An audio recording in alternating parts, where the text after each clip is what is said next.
पुढची बातमी बघूयात। रत्नागिरीमधल्या मिरकरवाडा इथल्या अनधिकृत बांधकामांवरती आज धडक कारवाई केली जाते। मिरकरवाड्यामध्ये पोलीस फौजफाटा आता तैनात करण्यात आलेला आहे। मत्स्य विभागाचे अधिकारी सुद्धा या ठिकाणी पोहोचलेत। मंत्री नितेश राणे यांनी अनधिकृत बांधकामांच्या विषयी कारवाई करण्याचे आदेश दिले होते। दरम्यान आज आणि उद्या ही कारवाई केली जाणार आहे आणि त्यामुळे या ठिकाणची मासे विक्री ही 2 दिवस बंद राहील। अमोल मोरे आमचे प्रतिनिधी आपल्याला माहिती देत आहेत। अमोल, मिरकरवाड्यामध्ये आताची ही जी दृश्य आपण बघतोय, बांधकामांवरती धडक कारवाई होतीये। तिथे असणारे जे स्थानिक आहेत त्यांची खरं तर वेगळी मागणी होती। काय नेमकं तिथलं सध्याचं चित्र आहे? यामिनी, जसं तू म्हटलीस त्याप्रमाणे स्वाभाविकपणे इथल्या स्थानिकांनी विरोध केला होता। अगदी मत्स्य विभागातल्या अधिकाऱ्यांना जाऊन भेटण्यापर्यंत त्यांनी प्रयत्न केले होते की ही कारवाई थांबवावी, पण मंत्रालयाकडूनच किंवा मंत्री नितेश राणे यांनी ही आग्रही भूमिका घेतलेली होती। जे अनधिकृत बांधकाम आहे ते हटवण्यासाठी कारवाईचे आदेश ऑलरेडी निघालेले होते।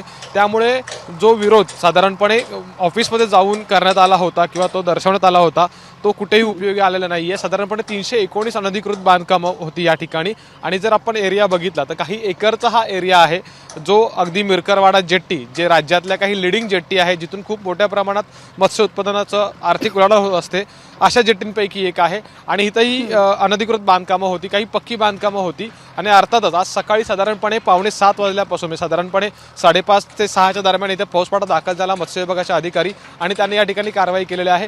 5 युनिट्स बनवण्यात आलेले आहेत, म्हणजे 5 JCB आहेत, 5 टीम्स आहेत आणि पोलीस अधिकारी, मत्स्य विभागाचे अधिकारी अशा पद्धतीने ही सध्या कारवाई सुरू झालेली आहे। जर एकंदरीत आपण बघितलं काही प्रमाणात हे बांधकाम हटवलं गेलं होतं, स्वतःहून लोकांनी काही पत्रे असतील किंवा काही इतर जे मटेरियल होतं नेण्यासारखं ते नेलं होतं, पण त्यानंतर जे पक्कं बांधकाम होतं त्याच्यावरती कारवाई केली गेलेली आहे। आज दिवसभर ही कारवाई सुरू राहील आणि उद्या देखील ही कारवाई जी आहे ती सुरू राहणार आहे। आपण जिकडे बघितलं तर आपल्याला साधारणपणे हे दृश्य बघितल्यानंतर किमान इथल्या अतिक्रमणाचा किंवा जे अनधिकृत बांधकाम होतं त्याचा अंदाज येऊ शकतो। अर्थात मत्स्य विभागाच्या अधिकाऱ्यांनी दिलेल्या माहितीनुसार हे बांधकाम हटवल्यानंतर या ठिकाणी अत्यंत अद्ययावत अशा प्रकारच्या बांधकाम जे आहे ते केलं जाणार आहे। साधारणपणे टेक्नॉलॉजी वापरली जाईल, कोल्ड स्टोरेज जे आहे त्याचं सिस्टम जी असेल ती उभारली जाईल आणि काही जी प्रमुख गोष्टी बंदरावरती लागतात मत्स्य उत्पादन होत असताना किंवा मत्स्यसाठा करताना त्या सर्व गोष्टी अद्ययावत सोयीसुविधा या ठिकाणी उभारल्या जाणार आहेत आणि त्याबाबतचं काम सध्या मंत्रालय पातळीवरती असेल किंवा मत्स्य विभागाकडून सुरू आहे अशी देखील माहिती देण्यात आलेली आहे।